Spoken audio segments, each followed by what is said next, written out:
Cymbala remained by Zacharias' side and was one of the featured speakers at his funeral. Not all was bliss at the Brooklyn Tabernacle, and similar allegations were raised among members of the congregation. In 2021, Paul Brewer stepped forward, alleging that he was sexually abused and assaulted by a pastor of the Brooklyn Gospel Tabernacle from 1975 through 1979, between the ages of 3 and 7. According to Brewer, the crime was committed at the church and other possible locations. Brewer claimed that his mother had reported the abuse to church employees. The court docket described the perpetrator as a serial predator who committed the same crime with several other minors during his years as pastor. When members attempted to review church finances, they discovered that the Brooklyn Tabernacle had fully concealed their accounting data. While other churches disclosed their finances in IRS Form 990, the Brooklyn Tabernacle did not. Instead, the church required all questions to be directed to Pastor Cymbala in his office. With growing questions about financial misconduct, the Brooklyn Tabernacle pastoral staff released a statement in a public forum shifting financial responsibility to an accounting firm. However, it was later learned that the Brooklyn Tabernacle had secured that firm just 2 months prior to the announcement.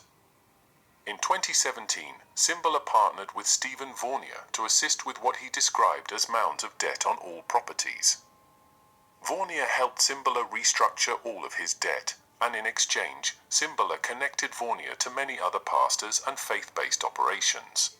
According to the Financial Industry Regulatory Authority, Vornier had devised a scheme to commit securities fraud and had already had his license to sell securities revoked in other states.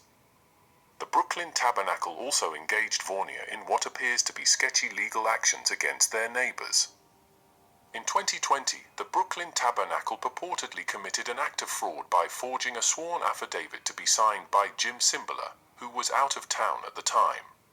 A month later, during the height of the COVID-19 pandemic, the Brooklyn Tabernacle allegedly committed a criminal act by cutting off the water supply to that same neighbor.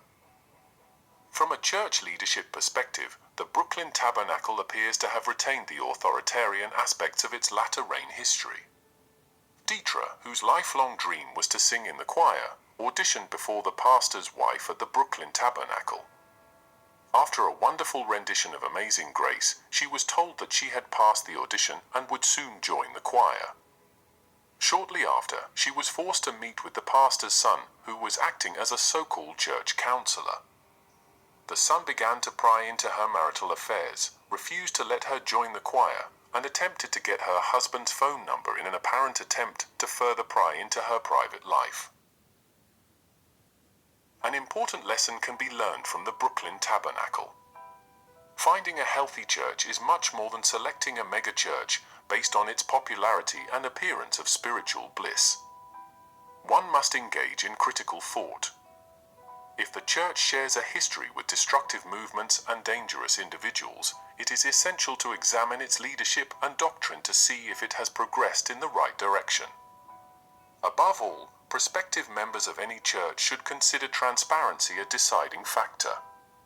If the church attempts to hide its history from its members, how can that church claim to have learned from its historical mistakes?